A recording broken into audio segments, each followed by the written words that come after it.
Hi, I'm Scott Strimple with Cinema Aerial, and we're here at the Dominion Club in Richmond, Virginia, where we're going to give you an inside look into aerial cinema and photography for PluggedInPhoto.com.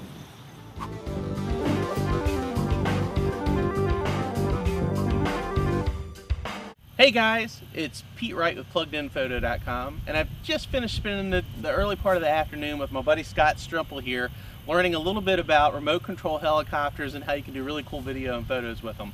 Scott, tell me a little bit about who you are, kind of give me an introduction. Sure, thanks Pete. Thanks for having me here. Thank you. Appreciate it. If I'm not flying radio control airplanes, I'm actually a airline pilot. Okay. So aviation's a huge part of my background. I've been flying radio control airplanes for about 40 years now, in helicopters, and I've been a cinematographer for about 15 years. And so it just became natural to me that the progression of my hobby with the cinema would one day come together. So today I'm a freelance cinematographer, own a video production company myself that we do a fair amount of work for, documentary work, commercial work, and some wedding work. And we've just started offering aerial cinema services in our... Very cool. Yeah. So if you're just getting started, and you're like me and you've never flown a helicopter, and you're starting to see cool aerial video and cool aerial photos pop up, and you're like, that's really cool, that's something I'd like to try. Or if you're like really ambitious and say, I want to just go out and buy it, what's your best way to kind of temper that to make sure that it's a good investment and you're not going out just throwing money out aimlessly? Right. So like anything that looks cool, and this definitely looks cool and will raise the production value of just about everybody's operation, there's a great desire to go out and have it today and have the airplane or the aircraft up in the air and shooting all these cool photos and videos that you've seen. Unfortunately, there's a fairly steep learning curve. Anytime you introduce something into the third dimension of flying, it has the ability to fall out of the sky, and when it does that, it has the ability to hurt people. Plus, you can see we've got these, razor sharp, blades spinning.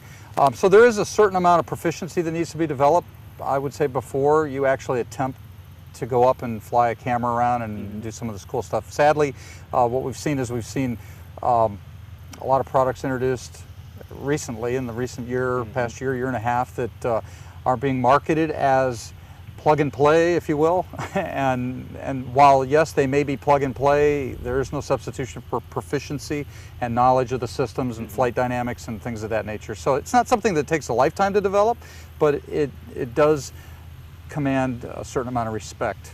Yeah, I had a friend that bought a smaller helicopter with a built-in camera that could hold a GoPro. I think he spent $400 or $500 for it, and I asked him after he'd had it for a few months, hey, how's it going? Are you getting to do some really cool stuff? He's like, I've gotten really good at crashing it so far. Right. And he said, he's used it for weeks and weeks and weeks and still hadn't become very good at flying it at all. So to me, that was like, well, wow, that's you drop $400 or $500, which in the grand scheme of things isn't much money at all. But it's a lot to drop into something that you're not good at flying. Exactly. So. And you're absolutely right. You will crash. It's just a given. And to that point, let me offer a little direction for the budding aerial photographer or cinematographer that wants to venture off into this direction. First and foremost, there are phenomenal simulators out there that run on your home PCs. You can typically check in with your local hobby store and ask them for a radio control simulator. You want to make sure that it has a multi-rotor copter or a quadcopter included in it. There are several out there that have that feature. And now you can crash as many times as you want in the comfort of your living room. And you're not breaking anything.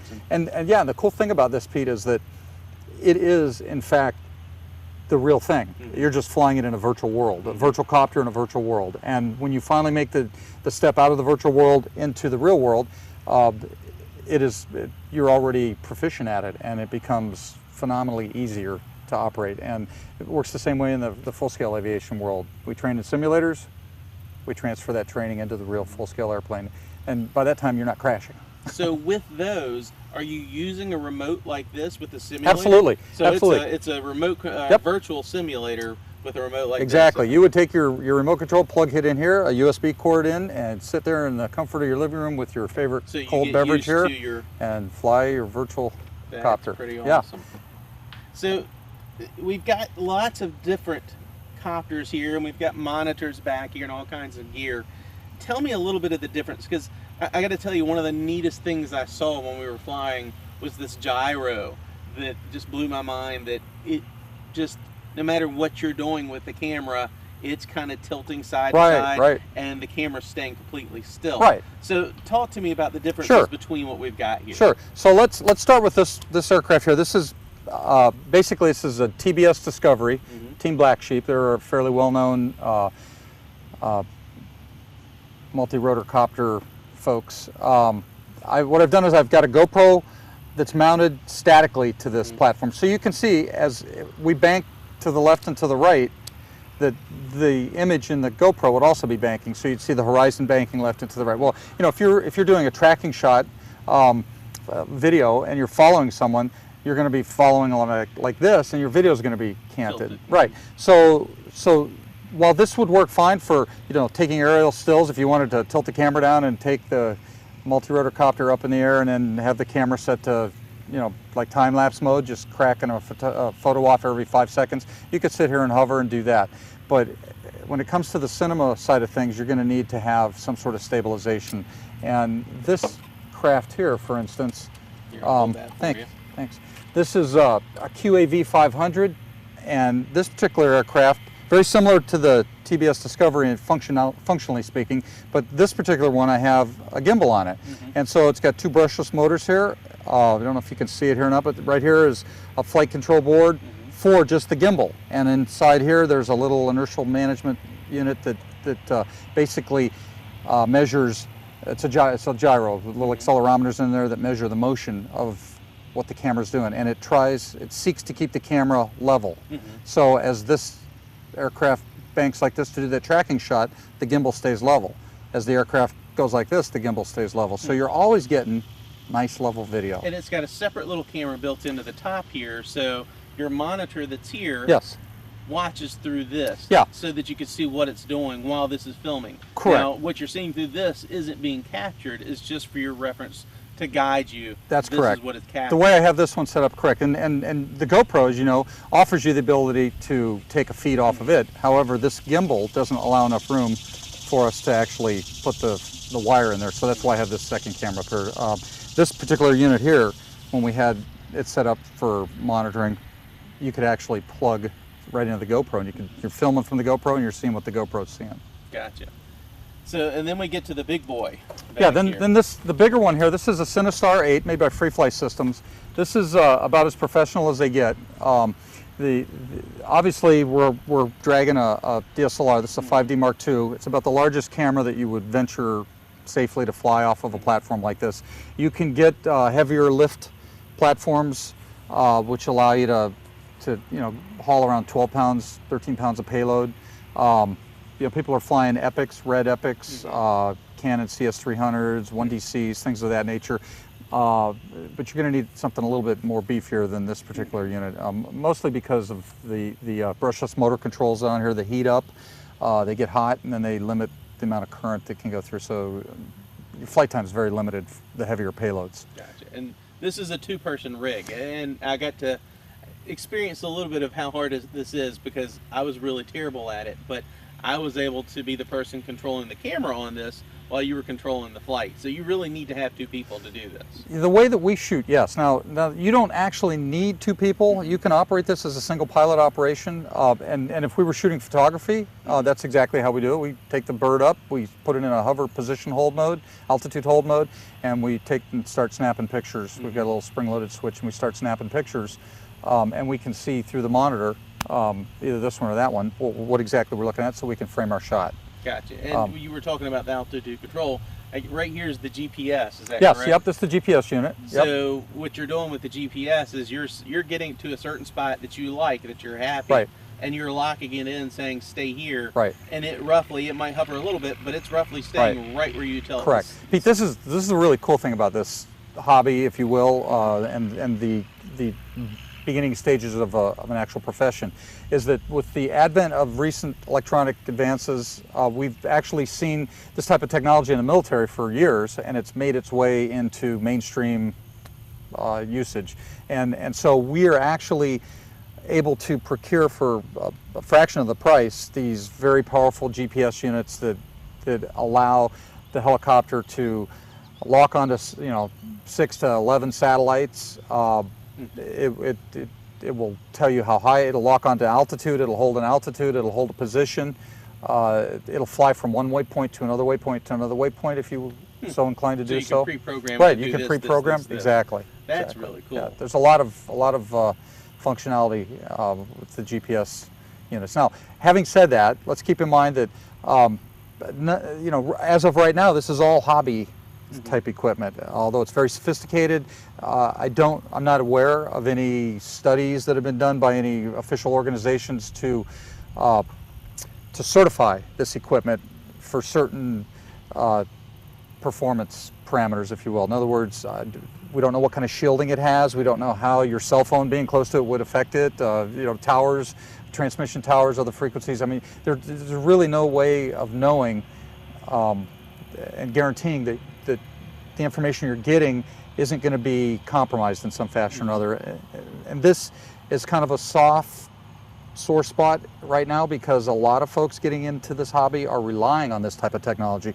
They're not learning how to fly manually. They don't know the first thing about flying manually. They just buy the unit, hook up the GPS, put the thing in position hold and autopilot and fly around all day long, and then assuming that technology works the way it's supposed to, everyth's fine. And we saw an example of something like that recently here with the running of the bulls that they did, which was a little bit of Taste of Spain here in Virginia, where somebody had this larger helicopter there and it was hovering and then all of a sudden just pitched to the left and was going into the stands and hit a couple of fans in the face. So other than the obvious of don't fly over people, what other safety precautions should you consider when you're going out and flying with these, like weather and things like that? Right. That's a great question. Number one, let's start with the pilot. Everybody's got varying levels of proficiency and knowledge. Everybody's got an ego to some point, some degree, and everybody has desires and expectations. Let's just slow down, number one, and check yourself. Are you comfortable flying around a group of trees like we have here? Are you comfortable flying over the water? Are you comfortable flying above treetop level? These are all things that relate back to how much training have you had, how much understanding of the battery technology and your radio do you have. So that's the first. It's much like being an actual airline pilot. You're going to do hours and hours and hours of actual, test flying and solo flying in areas before they actually let you take on, correct. Passengers. You need to have a fair amount of proficiency. I would suggest, number one, finding somebody at some point that already knows how to fly, like myself, or another radio control pilot of some kind that can help you with some of the technology, assuming that you're starting from ground zero, basically. It's not rocket science, but it is important. There are some things that are very germane to a safe operation, and if you don't know, then you don't know, and that's the sad part. So that's number one. Make sure that you've done the prior preparation and that you have somebody, maybe a mentor of some sort, that can basically sign off on what you know and what you're doing until you reach a point where you're comfortable on your own. Number two, I would say, don't fly by yourself. Have somebody else with you. There's no substitute for a spotter. We're flying these airplanes, and you don't want to take your eye off the aircraft. And so here we are with these screens and video, and we're flying the aircraft far away, and it's difficult to see. You can see these are symmetrical. I've got this big red spongy thing here so that I can more readily identify the nose of the aircraft. But there are times where when the light's not right and I'm far enough away where it's difficult to see where the front end of the aircraft is. There's no substitute to having another set of eyes out. Not to mention the fact that maybe you're getting ready to land and some people are riding a bike right by the area that you're getting ready to land, so you need to have somebody there to help you. There's a bike coming. Right. So having a spotter is another, not flying alone, is another good safety point. Clearly, there are limitations to this technology. Depending on the aircraft you have, and again, your flight proficiency and abilities, you don't want to go out and fly on days when it's windy, when the sun is strange, the lighting is in your eyes. That can, if you're shooting video right into the sunset, you want to make sure that you think about these things before you actually launch your bird into the sky and find out that, wow, it's too late, I lost it in the sun. A good set of sunglasses, no substitute for that. I guess, if you're looking into the sky, something that's going to help you kind of get a little better Right. contrast so you can see the separation and you're not going Yeah. blind. And then another thing is, a big thing here, Pete, is privacy has become a very big issue with these things the media calls drones. So I subscribe to the school of ask permission rather than begging for forgiveness. Now, it depends on where you sit on that scale as to where you'll be, but I think it's, I have found that if people understand what's going on, what we're doing, then they don't seem to have a problem with it. It's when we try to sneak in and get something, they think that we're the paparazzi doing something we shouldn't be doing. So, Right. so I would advocate that you communicate and collaborate with the folks on the ground that you're shooting with. Make sure you have permission to shoot what it is you're shooting. Don't just go up and start snooping around. Mm-hmm. Yeah. And then I guess back to where we saw the one helicopter crash. I think we even talked about another video where we saw somebody, they had a smaller one that they were doing some neat stuff with the bride and groom, and Oh, just right, flew right right. into the groom's face. And he laughed, he was a good sport about Right. it and everything. But, when it comes down to it, if somebody gets hurt by one of these, you need to have insurance probably beyond just your standard Right. insurance that you'd buy for photographing a Right. wedding or doing video of a wedding. What kind of considerations are there with that? Yeah, that's a good question too, Pete. There's this whole hobby / beginning of an industry is probably not too much unlike the wild, wild west, if you will. Mm-hmm. Everybody's kind of doing their own thing. A lot of manufacturers coming out there with their own ideas on the way things should be done. Little to no regulation, a policy from the Federal Aviation Administration that basically prohibits commercial operation of these type of aircraft within a national airspace. Let me rephrase that in a different way. Right now, it's a very gray area, you're in very unsettled ground if you're out charging for your services to shoot aerial photography and cinematography. Now, there are lots of people doing it. Again, there is no law that prohibits it. It's the FAA's policy that this is not allowed. And the FAA reauthorization bill that passed about a year and a half ago, Congress mandated the FAA with coming up with policies, procedures, and laws to basically allow commercial operations of aircraft in the national airspace for just this purpose. So it's coming. There will be some sort of laws set up. In the meantime, it's to address the insurance question.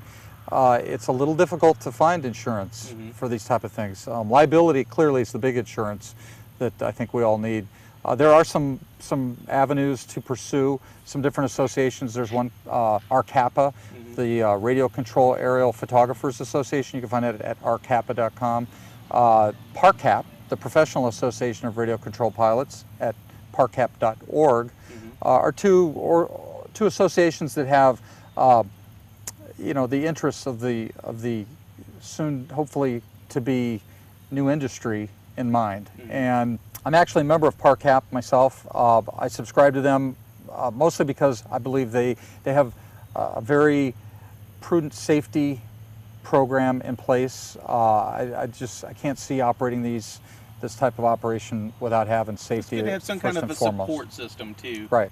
So joining an association like you were talking about, to me, is probably one of the best benefits of any type of photography, because you have this body of members that have probably all done, or some of them at least, have done something that you want to try or haven't done yet. So you have these resources of going to somebody saying, hey, I'm getting ready to do this. What has been your experience? What were your challenges? Right. Or, hey, I need insurance. What's the best place to start? So Right.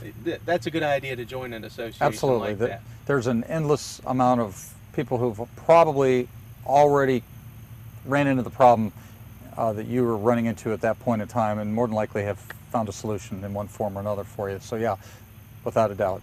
Another great organization is the American Modelers Association, AMA.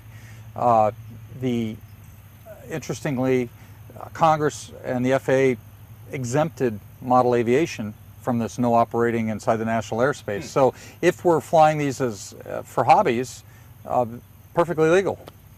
So that's the strange part about it. You can get out as a hobby and flying around, but if you're getting paid for it. Exactly. Today, you and I can fly this and take a picture of the club behind us and give it to the club and have a wonderful picture. But as soon as the club hired us to go take some pictures, or someone hired us, now we are in that area where there really are, it's frowned upon. So at this point. And just a hypothetical. So let's say you came to a place like this, and flew over the club and did a lot of photos, then went to them afterwards and said, hey, I've got these great aerial photos. Are you interested in buying that or some of the video footage? Is there a gray area there that if you're selling them a product after the capture, but they didn't hire you specifically to capture? I would. It's a weird gray zone. Yeah. This whole thing is pretty. As long as you understand what you're getting into, and you understand the Federal Aviation Administration may come knocking at your door one day asking you to cease operations. We don't want that. No, I prefer to not go down that path myself. But the day's coming when you'll be able to do just exactly that, though. You'll be able to sell your services. I don't have a doubt about that at all.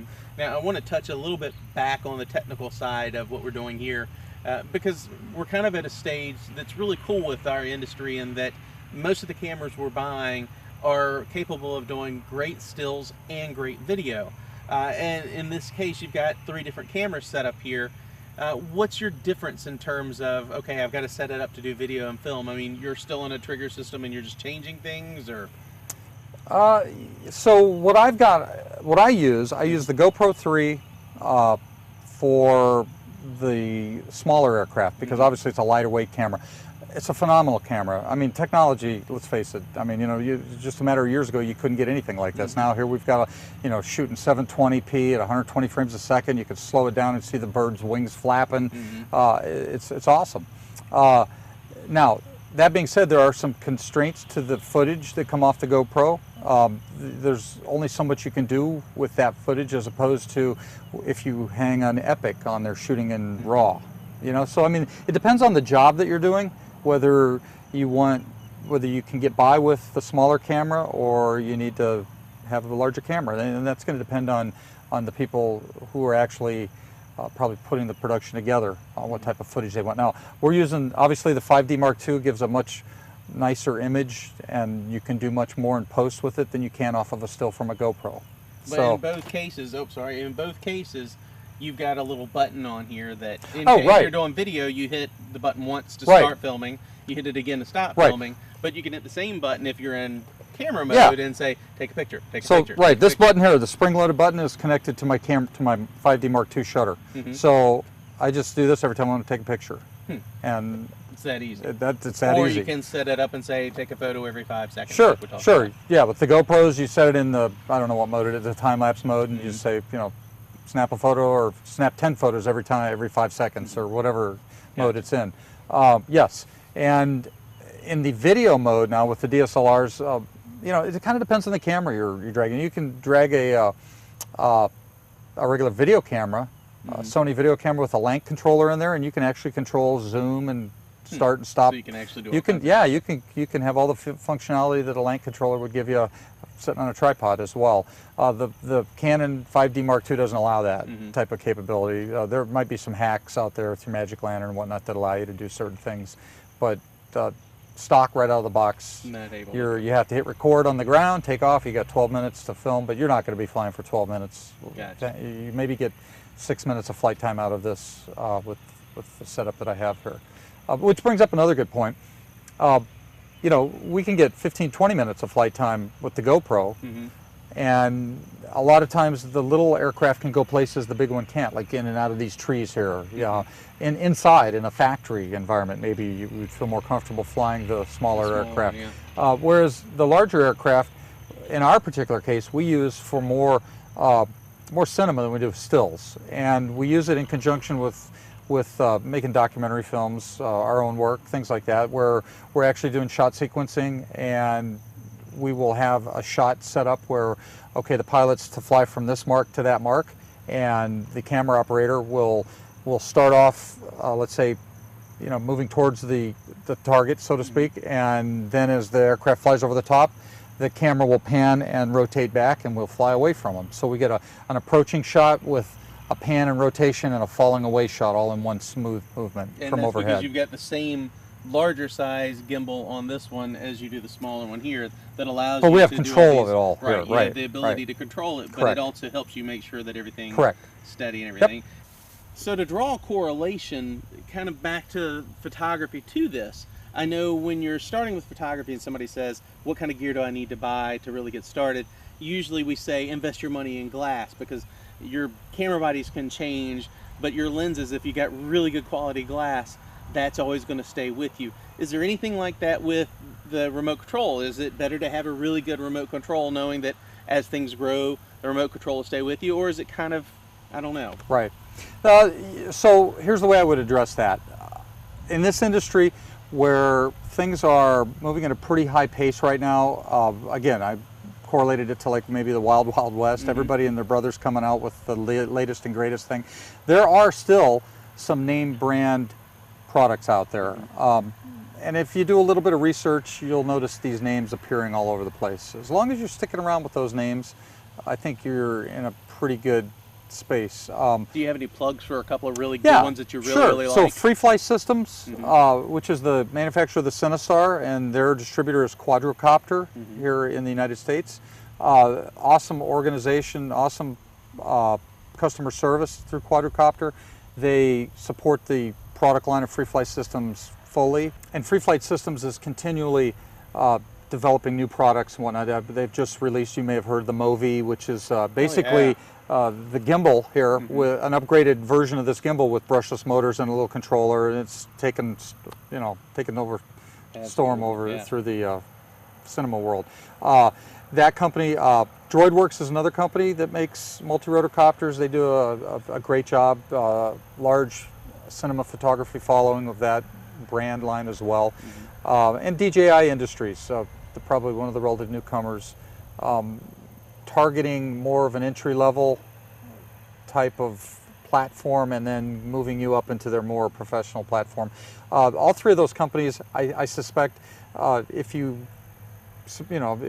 procure their equipment, you would find that there's constant R&D and constant updates that allow you to realize they're the kind of company that don't want to be putting bad stuff out there. So if they're putting something out there that's not performing the way that people want, they're going to do what they can to make sure that they support it. They're always updating it, and so your investment goes that much farther. As far as radio technology goes, you've got JR radios, Futaba radios, Spectrum radios, and Grobner radios. Those are probably the major ones. And outside of that, it's just, basically it's all an ice cream cone. It's just a different type of flavor. So I guess kind of wrapping up now, because we've touched on so much great information here, and I don't feel like you can cover safety enough. Is there any last minute stuff that you really want to make sure that people are keeping in mind when they're thinking of the safety aspect? Yeah, like you touched on earlier about the bride and groom. I mean, the temptation of getting this uber cool shot that we haven't been able to get until just recently is it's a large temptation, and a lot of times we compromise common sense. So use our common sense first of all. If it doesn't pass the common sense test, then fight the urge to do it. And the common sense test may be different for somebody who's a proficient pilot as to somebody who just started in the business. The other thing is, the American Modelers Association basically has a set of operating rules and policies that say do not fly your model aircraft above 400 feet, do not fly within 5 miles of an airport. These are all, again, common sense, good things to do. If you got to fly this bird more than 400 feet, it's time to hire a real helicopter and take somebody up. And so these are predominantly for low altitude aerial platforms, if you will. That makes complete sense. So yeah, and then obviously the last thing we've already hit on, do not fly over crowds of people.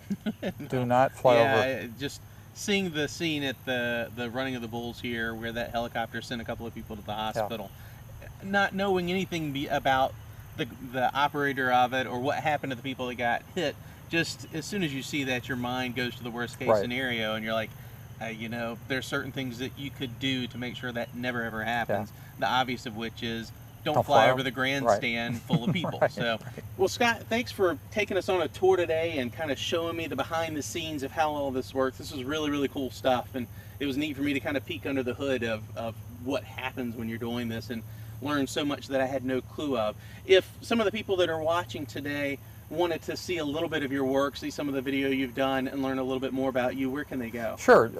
You can go to our website at cinemaaerial.com. That's cinemaaerial.com. And we'll put it right here on the screen for everybody. Yeah. There's some, we've got a great team, and there's plenty of footage on there to get an idea of some of the stuff that we do. Very cool. Are you speaking anywhere coming up soon? Yeah, I'll be speaking at In Focus video event in January, New Orleans. It's a great filmmaker event, filmmaker workshop.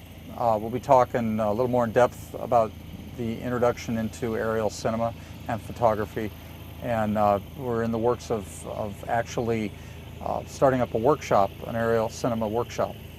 And I guess there'll be more information about that on your site Probably, as well. right, yeah, you would check back with the site. It'll probably be sometime early part of next year before that actually gets rolled That out. sounds great. Well, thank you so much for coming Yeah. out today. Thanks, Thank Pete. you guys for watching, and hopefully you'll join us again on PluggedInPhoto.com.